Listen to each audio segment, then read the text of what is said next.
Hello everybody and welcome to my channel. My name is Charlotte, or welcome back. Today I'm going to be doing a tag video, a really exciting tag video. One of my friends on Booktube, Brophy, has made. She made it back in July, and just in a group chat she was just saying like, if you need any tags to do, I made one if you want to do it. The moment I heard the title I was like, yes Brophy, I am doing this tag. And this is the books and TV show tag. And when I heard the word TV show, I'm here, I'm sold, I'm ready. I will obviously leave Brophy's channel and her video linked in the description below for all of you to go check it out because she deserves so many more subscribers. Go and subscribe to her, she's great. If you don't know me, I am a film student with a very big passion for TV. For many years I've always like debated what side of film, or you know, what I want to do when I'm older. Recently, in the past year, I've kind of maybe thought that I want to go into TV. I love TV. I get emotionally attached to so many TV shows. One of my dream jobs is to potentially work at Red Production Company. If you know what Red Production Company is, it's obviously a TV show production company which does a lot of like Russell T Davies TV shows. I could go on for hours about that sort of thing, but I love TV and I would love to work in TV. So when I heard I could do a TV show tag, honey, I'm here, I'm ready, let's do this. So I've got all the questions down here and there are about 8 questions and I'm just going to jump straight into it. So let's talk about some books and some TV shows. So the first question is favourite book / series made into a TV show. At first I took this as a favourite series that's been made into a TV show that is also your favourite TV show. It actually means pick a favourite book / book series that has been made into a TV show, and I kind of said doesn't matter if I don't like it. So for this one I have gone with Shadowhunters. If you don't know me, I love the Shadowhunter Chronicles. Any of the Shadowhunter books, I'm here for it. I will read anything from that world. And the film The Water Instrument City of Bones is what got me into these books. So I'm never ever gonna bash that film. It might not be the best, but I'm never gonna bash it. I remember obviously when the TV show was announced and when the casting was announced. I'm still not over how dirty they did that book series. There were some episodes that were good and were true to the characters and weren't too like not true to the books, but overall just wasn't good. I watched all of it because I was like, if I want to have an opinion on this, if I really want to be able to say I hate this show, I need to watch all of it. And also I wanted to watch all of it just to see if it would get better. It ended badly. The ending was so bad. Shadowhunter TV fans, come for me. I don't care what you think or what your opinions are on the show. I don't care if you love it. Just let us, the book fans, not love it, okay? Just let us have this. I knew people who hadn't read the books and were going into the show completely blind, didn't know a thing about it, and were saying it's bad, were saying it was cringy and that it was just bad writing and bad CGI. And they went in with no context. They went in, it's just this a random show that, you know, could have been anything. You can have your Shadowhunter TV show and love it, but just let us have this moment where we don't love it. Question number 2 is a favourite TV show based on a book series. I was looking at all like my favourite TV shows because I have the app TV Showtime, which is the love of my life. I don't know what I would do without that app. So I was looking at all my favourite TV shows on that app and I have quite a few. Actually, I might run down some of my favourite TV shows because I won't be talking about them actually in this video because they just haven't come up or been able to fit into the questions. So my favourite TV shows are Doctor Who, Supernatural, Friends, Waterloo Road, come at me, I know it's trash but I love it, Merlin, Glee, Shameless, the American version, American Horror Story, Gotham, Stranger Things, Queer Eye, Years and Years, Sex Education, and Pose should be on there. I don't know why it isn't, but Pose should be on there. So those are my favourite TV shows, just for context. I won't be talking about that in this video. I decided to just go through my other shows that I've watched and just pick a show that is not necessarily like my favourite show ever, but I still really, really deeply love. I have read the book for this one and I read it after I watched the TV show, and that is The Haunting of Hill House. Obviously the book's by Shirley Jackson and the TV show is directed by Mike Flanagan. I started watching the TV show when the hype started to get, it was kind of probably this time, it was probably around this time last year. I heard that everyone was hyping up, people were saying it's like the scariest show ever. BuzzFeed was saying stuff about people passing out and throwing up, blah blah blah blah. I was like, oh, it's horror, I love horror. So I was like, I need to get onto this, I need to see if it's as scary as people say. It's not, because I can take a lot of horror stuff. The TV show is just so well done. Honestly, rewatching it and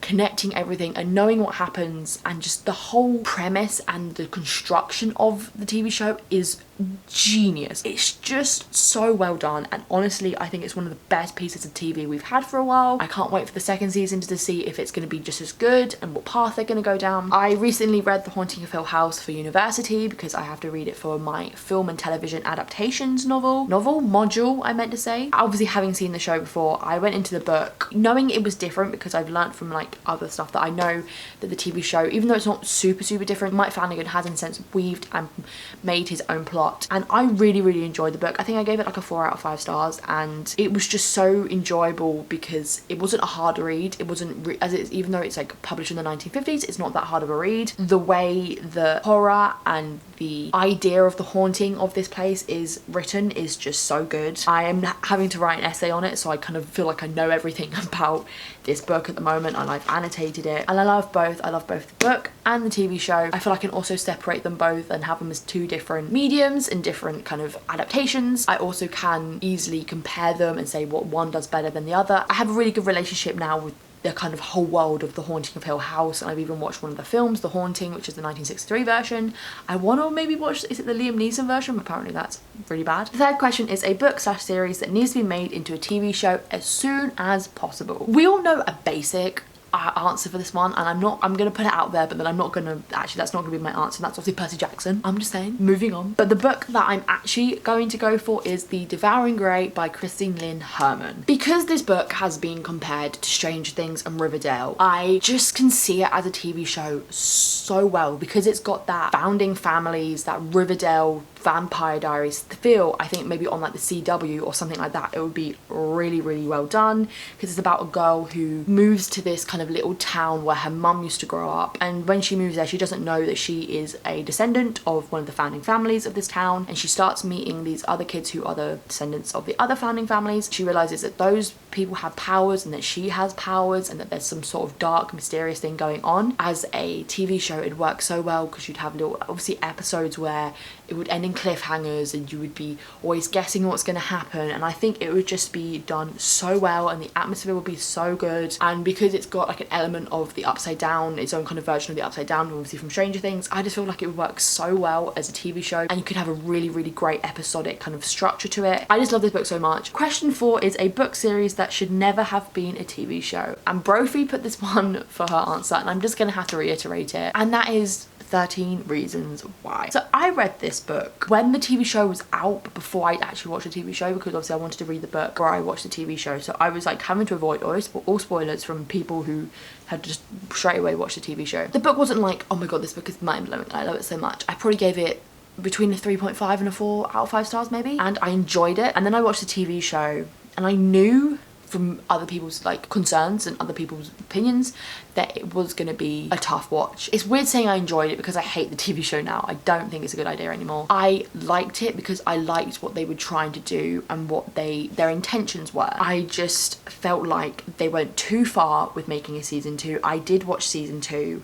because I was just intrigued. I wanted to know what they were going to do because obviously they were making up their own ideas now. They weren't going from any other source material. I got to the end of season 2, and for the majority of season 2 I was just like, why? By the end of season 2 I was just thinking, if they make a season 3 I'm gonna be so mad. And they did. A lot of people who like this show and all the other people who like support this show are saying, oh, you know, they're doing great things for mental health, but you can make a TV show that raises awareness about suicide and mental health without it being harmful. You don't have to show an explicit suicide scene. You don't have to show explicit scenes in general. You can just allude to them, and especially with this topic, it is so triggering and so harmful for so many individuals. More people watch TV shows than they read books. So the books is less accessible and less read than the TV show. So when you put it out there as a more popular medium, it's going to reach everybody. It's going to reach so many people. And I know a lot of people have had positive experiences and this show has helped them, and I'm never going to cancel that. You also have to realize that this can be very harmful for other people. I'm not saying that the show never should have been made in a sense, but I feel like it shouldn't have been made as much as it has now. It's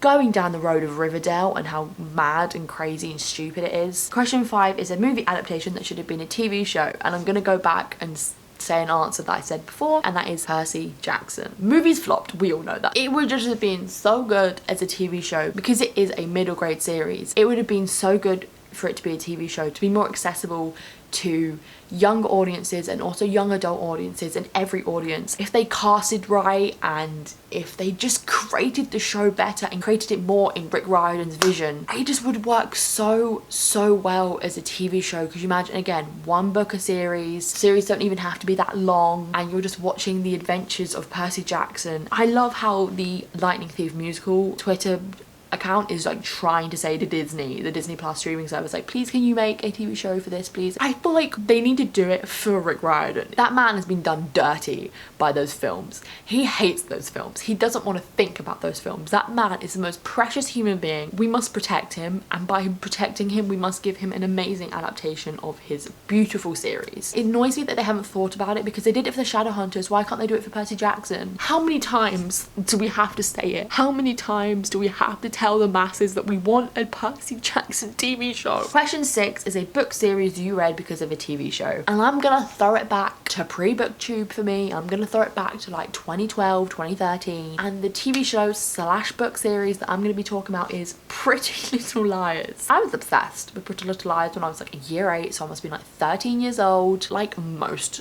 teenage girls were. I was thinking, oh my god, I love the TV show so much, you know, I love books, I'm gonna read the book series. Honestly, I didn't finish it. I got maybe 2 books in. I remember one time reading the first book and it described Ezra with having like blonde hair, and I think I threw the book across the room because I was mad he had blonde hair and he didn't look like Ian Harding. I loved Pretty Little Liars. The TV show was just trash, was just like the thing when at that age for us. Now, I don't like it. I've tried to rewatch it and I've tried to rewatch old episodes. I can acknowledge the trashiness of it and also the fact that I would have enjoyed it when I was younger. I just can never push myself to like properly watch it, because I kind of want to watch it for the nostalgia, for the memes, you know? I feel like once I'll get to the storyline that is problematic and I don't like. But to be fair, there's so many problematic aspects in it. The main one I'm talking about is the trans villain sort of storyline that when I was younger, because I wasn't as educated on the kind of trans community and that sort of stuff, I just didn't really pick up on. I just went over my head. Now that I've, you know, people have spoken out about it and I've heard people talk about it, I've gone, ah, yes,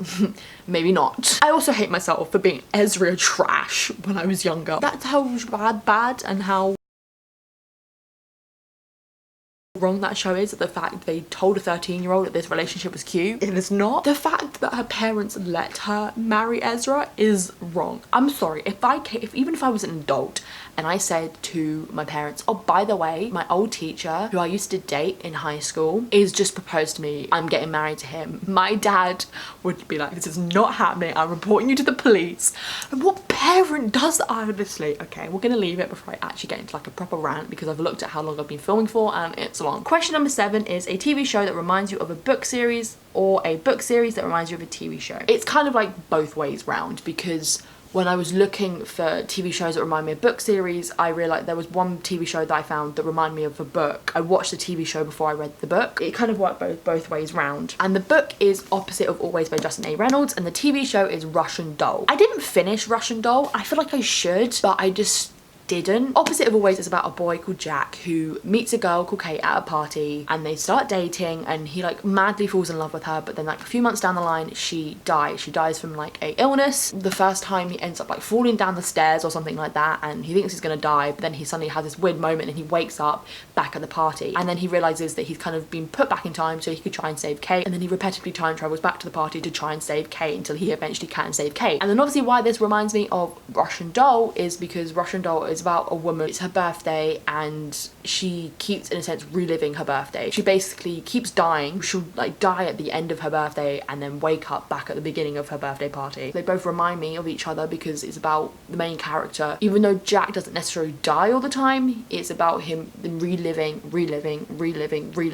Obviously I didn't finish Russian Doll, so I don't know why she's having to relive this day and if there's a reason and there's a thing she has to do to stop it from happening. Just the whole time travel and reliving the days to maybe possibly do something reminds me of each other. Maybe one day I will finish Russian Doll. Opposite of Always is amazing. Go and read it. Justin A. Reynolds, thank you for this amazing book. The last question is a book-based show you haven't watched yet but want to. And my answer for this is a book that I will be reading soon because I'll be reading it for university and we'll also be watching the first episode of the TV show. So maybe that might be as an incentive for me to continue watching watching the TV show, and that is The Handmaid's Tale by Margaret Atwood. Ever since this TV show came out and was, you know, very popular and people started raving about it, I was like, I want to watch it. But then I heard it was a book and was like, I might have put it off until I read the book. And obviously, me being me, it took me a while to actually think, let's actually get around to like reading this book. And the only reason why I have this book, and obviously we'll get around to reading it soon, is because of university. So many people and basically like the whole world are raving about this TV show. I've been meaning to read it and watch it. I always in a sense know what it's about, but like not properly. A dystopian, I think, where in this kind of